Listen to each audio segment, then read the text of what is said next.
अस्सलाम वालेकुम नाजरीन, आप देख रहे हैं हैदराबाद न्यूज़ का खुसूसी प्रोग्राम स्पेशल असाइनमेंट और मैं हूं आपका मेज़बान उज़ैर खान सई। नाजरीन, सबसे पहले तो जश्न आज़ादी का समा है, जश्न आज़ादी का मौका है, जश्न आज़ादी बिल्कुल करीब है। तो मेरी और हैदराबाद न्यूज़ की पूरी टीम की जानिब से तमाम अहले वतन को जश्न आज़ादी बहुत बहुत मुबारक हो। नाजरीन, जश्न आज़ादी का जब मौका है और जब जश्न आज़ादी की बात आती है, जब जश्न आज़ादी के दिन करीब आते हैं, तो हमें आज़ादी की जो जद्दोजहद है वो तमाम चीज़ें जो भी कुछ हुआ, कायदे आज़म की मेहनतें और उसके अलावा जितने भी जद्दोजहद पाकिस्तान के हवाले से जो किरदार थे, उन सब के बारे में जो है वो हमें जो है उनके किरदारों और उनकी मेहनतों की जो दास्तानें हैं वो याद आना शुरू हो जाती हैं। और हम एक रिमाइंडर कॉल होता है जश्न आज़ादी, और हर बार हम अपनी जश्न आज़ादी की जद्दोजहद को याद करते हैं कि किस तरह कुर्बानियाँ दे के, किस तरह मुसलमानों ने जद्दोजहद करके, बहुत मेहनत करके एक आज़ाद मुल्क हासिल किया था। वहीं पर जश्न आज़ादी का मौका आता है तो हैदराबाद शहर में एक ऐसी शख्सियत मौजूद हैं, हैदराबाद शहर से जिनका ताल्लुक़ है, जो जश्न आज़ादी में और आज़ादी की जद्दोजहद में उनका बड़ा किरदार रहा। और ना सिर्फ उनका सिर्फ किरदार रहा, बल्कि उनके पास एक एजाज़ है जो कि एक बड़ा मुनफरिद एजाज़ है। मास्टर अल्ताफ़ हुसैन की मैं बात कर रहा हूँ। मास्टर अल्ताफ़ हुसैन पाकिस्तान के बानियान में से हैं और जो आज़ादी की जद्दोजहद थी उसमें कायदे आज़म के शाना बशाना मौजूद रहे। और सबसे ज़्यादा उनके लिए जो एक एजाज़ है, जो एक मुनफरिद एजाज़ है, उन्होंने पाकिस्तान का जो पहला कौमी परचम तैयार हुआ था वो मास्टर अल्ताफ़ हुसैन ने तैयार किया। और हैदराबाद के लिए एजाज़ की बात यह है कि मास्टर अल्ताफ़ हुसैन का ताल्लुक़ हैदराबाद की सरफराज कॉलोनी से है। नाज़रीन, मैं इस वक्त सरफराज कॉलोनी में मास्टर अल्ताफ़ हुसैन के घर में मौजूद हूँ, लेकिन यहाँ पर कुछ मसाइल भी हैं, क्योंकि मास्टर अल्ताफ़ हुसैन का जो ये एजाज़ है, इसको आज तक पाकिस्तान को बने हुए 74 साल हो चुके हैं, लेकिन आज तक मास्टर अल्ताफ़ हुसैन को कौमी तौर पर जो है वो एक्सेप्ट नहीं किया गया है, तस्लीम नहीं किया गया है। इसी वजह से जो इनके अहले खाना हैं वो कई सालों से जद्दोजहद कर रहे हैं और इस एजाज़ को हासिल करने की कोशिश कर रहे हैं, ताकि उनके वालिद का जो एजाज़ था, जो उन्होंने एक मुनफरिद एजाज़ रखते हैं, वो उन्हें उनकी जो हैसियत है वो हासिल हो और उन्हें कौमी सतह पर जो है वो एजाज़ दिया जाए। तो मैं इस वक्त मौजूद हूँ मास्टर अल्ताफ़ हुसैन साहब के घर में। सबसे पहले मैं आपको फुटेज दिखाता हूँ कि वो जो सारे सबूत हैं कि किस तरह मास्टर अल्ताफ़ हुसैन ने जो है वो कौमी परचम बनाया। इसके अलावा उनकी जो ज़िंदगी की कुछ यादगार तस्वीरें हैं वो भी हमारे पास मौजूद हैं।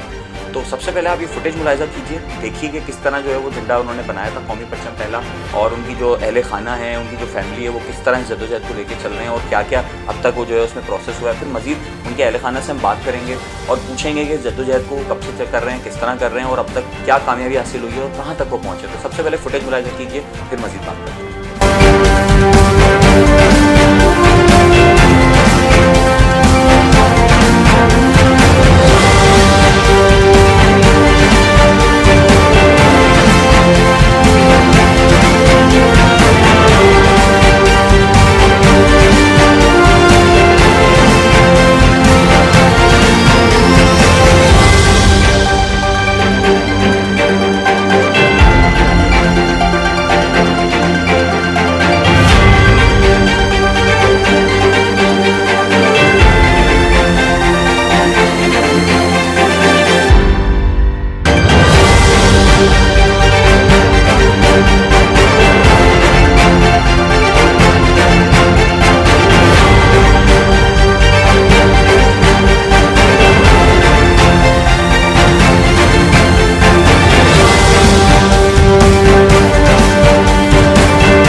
नाज़रीन, फुटेज आपने मुलाहिज़ा की कि आपने देखा कि किस तरह ये सारे रिकॉर्ड्स इनके पास मौजूद हैं और अल्ताफ़ हुसैन साहब की कौमी परचम बनाते हुए तस्वीर भी मौजूद है। इस वक्त मेरी टेबल पर ये सामने रखी हुई है। तो मैं तो खैर इस सारे वाक़े को बहुत अरसे से जानता हूँ और अरसा दराज से मैं भी इसकी रिपोर्टिंग करता आया हूँ। एक बार फिर हम जो है वो स्पेशल असाइनमेंट में आपको ये सब चीज़ें दिखा रहे हैं, क्योंकि ये हैदराबाद का एक एजाज़ है।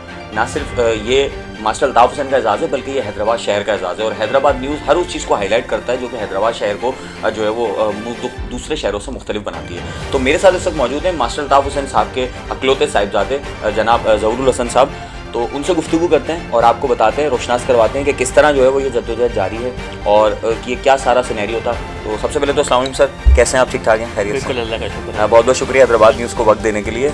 सबसे पहले आपको जश्न आज़ादी बहुत बहुत मुबारक हो। बहुत बहुत मुबारक, आपको भी मुबारक, पूरी कौम को मुबारक। Thank you very much. Zahurul Hasan साहब, मुझे बताइए ये सारा वाक़या पहले बयान कीजिए कि ये किस तरह उन्होंने कौमी परचम बनाया कायदे आज़म के, क्योंकि मैं तो आप पहले भी बताते रहे कि कौमी परचम बनाया, कायदे आज़म के हुक्म पे बनाया, किस तरह वो कायदे आज़म के साथ साथ रहे और मतलब कौमी परचम के अलावा भी उनकी काफ़ी खिदमत रही हैं जद्दोजहद आज़ादी के हवाले से, तो थोड़ा वो बताएं, फिर उसके बाद मैं आपकी जद्दोजहद के हवाले से सवाल करूँगा। बिस्मिल्लाहिर्रहमानिर्रहीम।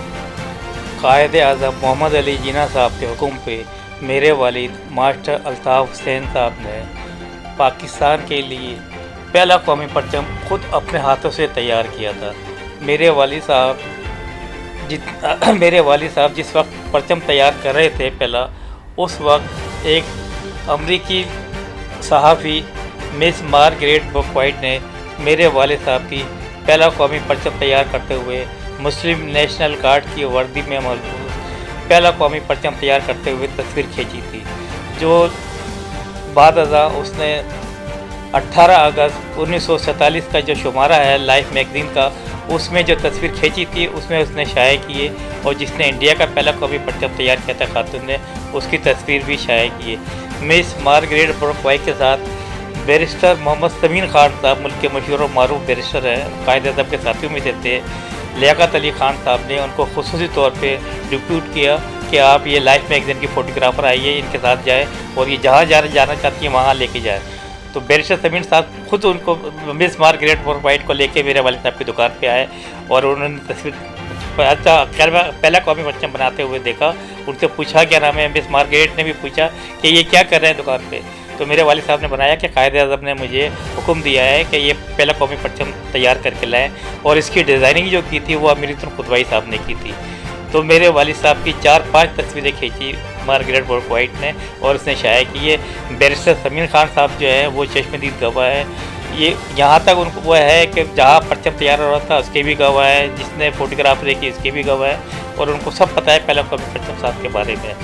बैरिस्टर मोहम्मद समीन खान साहब ने 30 अक्टूबर 2008 को प्रेस क्लब कराची में प्रेस कॉन्फ्रेंस के ज़रिए तमाम वाक़यात हालात बताए, ताकि नई नस्ल को आगाही हो सके कि हमारा पहला कौमी परचम साज पाकिस्तान का कौन है। इसके अलावा हुकूमत पाकिस्तान के अरबाब इख्तियार है, उनके भी नॉलेज में आ सके, सहाफ़ियों को भी पता चल सके कि पाकिस्तान का पहला कौमी परचम साज है। इसके अलावा हैदराबाद कमिश्नर साहब ने 2016 में मेरे वालिद साहब की खिदमत को सराहते हुए मेरे वालिद साहब के लिए सिविल अवार्ड के लिए नामजद करके सेक्रेटरी कल्चर हुकूमत सिंध कराची को अरसाल किया है कि मेरे वालिद साहब के लिए सिविल अवार्ड के लिए नॉमिनेशन करके भेजा है कि इनको सिविल अवार्ड दिया जाए। कराची वालों ने क्या किया है कि इस्लामाबाद भेजा है, लेकिन हमें दुख और अफसोस की बात यह है कि 1947 से लेके अब तक मेरे वालिद साहब की खिदमत को नहीं सराहा गया है, और इसके अलावा ना तो उन्होंने हमें बिल्कुल नज़रअंदाज किया हुआ है। हालांकि गैर मुल्क ममालिक में ऐसा नहीं होता, उनको नवाजते हैं कौमी हीरो को, लेकिन यहाँ बिल्कुल नज़रअंदाज कर रखा है। आजकल जो इमरान खान साहब की हुकूमत है, तहरीक इंसाफ की, मैं इमरान खान साहब से आपके तवज्जुह से, आपके चैनल के तवज्जुह से ये अपील करूँगा कि पहला कौमी परचम साज पाकिस्तान के लिए जब हैदराबाद कमिश्नर साहब ने सिविल अवार्ड के लिए नामजद करके भेजा हुआ है, तो सिविल अवार्ड के अलावा क्यों नहीं किया जाता। मैं उम्मीद करता हूँ कि इमरान खान साहब, सदर मुमलिकत डॉक्टर आरिफ अलवी साहब 14 अगस्त 2021 को सिविल अवार्ड देने का ऐलान करें, और पूरी कौम को इस बात की खुशी होगी और मुंतज़र है पूरी कौम कि हमारे कौमी परचम को नज़रअंदाज कर रखा है।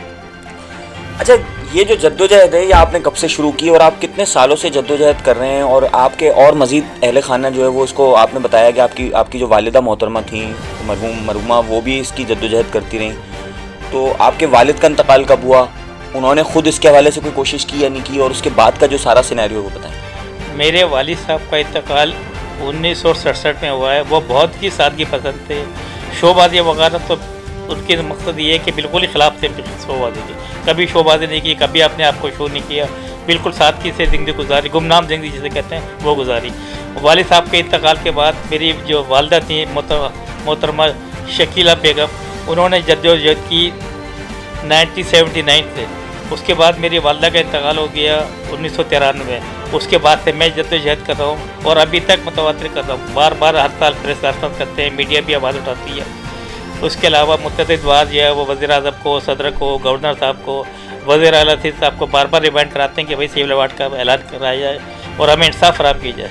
अच्छा, बेसिकली आपका मुतालबा सिर्फ ये है कि मास्टर अल्ताफ़ हुसैन के नाम का एक सिविल अवार्ड आपकी फैमिली को दिया जाए और इसको जो है वो कौमी सतह पर जो है वो एक्सेप्ट किया जाए।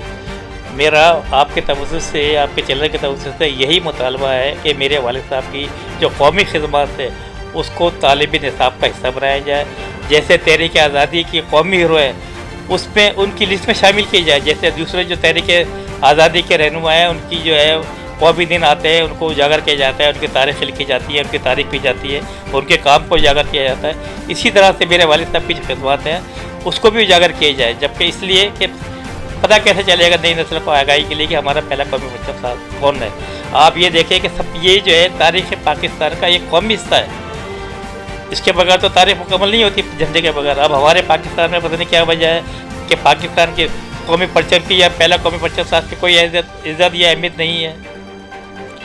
जी नाज़रीन, आपने गुफ्तगू मुलाहिज़ा की ज़हूरुल हसन साहब जो कि मास्टर अल्ताफ़ हुसैन साहब के साहिबजादे हैं और अकलौते साहिबजादे हैं, और 1993 से ये इस एज़ाज़ को हासिल करने के लिए इसके लिए कोशिश कर रहे हैं। बेसिकली इनकी जो जद्दोजहद का मकसद है वो ये नहीं है कि इन्हें कोई जो है वो प्रोटोकॉल मिल जाए या इन्हें जो है वो एज़ाज़ मिल जाए और ये उससे खुश हो जाएंगे। बेसिकली इनका मेन मकसद ये है कि जिस तरह हमारी जो कौम की नौजवान नस्ल है या आने वाले जो नौजवान नस्ल है, या मतलब जो पाकिस्तानी हमारे लोग हैं, चाहे वो बच्चे हों चाहे बड़े हों बूढ़े हों, जिस तरह दीगर तहरीक आज़ादी के जो रहनुमा हैं उनके जो है वो किस्से बयान किए जाते हैं, इनके वालिद की भी काफ़ी गिरां कदर खिदमात हैं। और सबसे अहम बात यह है कि उन्होंने पाकिस्तान का पहला कौमी परचम जो है वो तैयार किया। तो इस चीज़ का जो एज़ाज़ है वो उन्हें मिलना चाहिए और बिल्कुल वो उसके हकदार हैं। ना सिर्फ उन्होंने कौमी परचम तैयार किया बल्कि कायद-ए-आज़म के शाना बशाना उन्होंने काफ़ी खिदमात अंजाम दी हैं।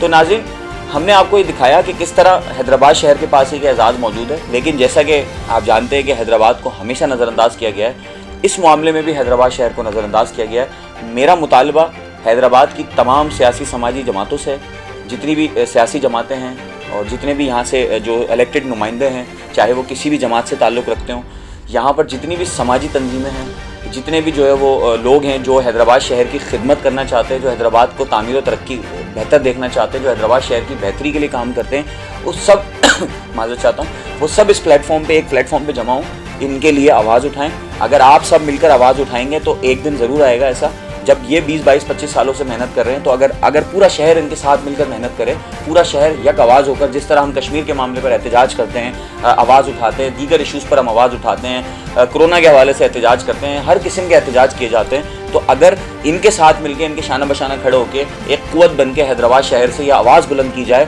कि हैदराबाद शहर का जो ये एज़ाज़ है, कि जो मास्टर अल्ताफ़ हुसैन का एज़ाज़ है, जो कि असल में हैदराबाद का एज़ाज़ है, हैदराबाद को दिया जाए। हैदराबाद को हमेशा से नज़रअंदाज किया गया, इस तरह ना किया जाए। तो नाज़रीन, इसके अलावा मैं मुतालबा करूँगा सिंध हुकूमत से, वफाक की हुकूमत से, खुसूसन प्राइम मिनिस्टर इमरान खान साहब से, सदर पाकिस्तान से, चीफ जस्टिस ऑफ पाकिस्तान से, आर्मी चीफ बाजवा साहब से और तमाम पाकिस्तान की लीडरशिप से कि इस एज़ाज़ के लिए इनकी हेल्प करें और इनकी रहनुमाई करें और इनके लिए सिविल अवार्ड का ऐलान किया जाए और उनकी खिदमात के लिए जो कि इनके मुतालबात हैं कि निसाब में इनके नाम को शामिल किया जाए, और ज़रूरी है। तो नाज़रीन, ये था आज का स्पेशल असाइनमेंट। अगर आपको हमारे प्रोग्राम्स पसंद आते हैं तो इसे लाइक किया करें, शेयर किया करें, यूट्यूब पर हमारा चैनल सब्सक्राइब कर लें, वहाँ पर आपको ये जो वीडियो है वो HD क्वालिटी में मिलेगी। और ज़्यादा से ज़्यादा कमेंट्स करें, अपनी राय से हमें आगाह करें कि हमारा प्रोग्राम आपको कैसा लगता है, हमारी ये काविश आपको कैसी लगती है। तो इंशाअल्लाह ताला अगले हफ्ते फिर मुलाकात होगी किसी नए इशू के साथ। जब तक अपने मेज़बान उज़ैर खान जी को दीजिए इजाज़त। अल्लाह निगहबान।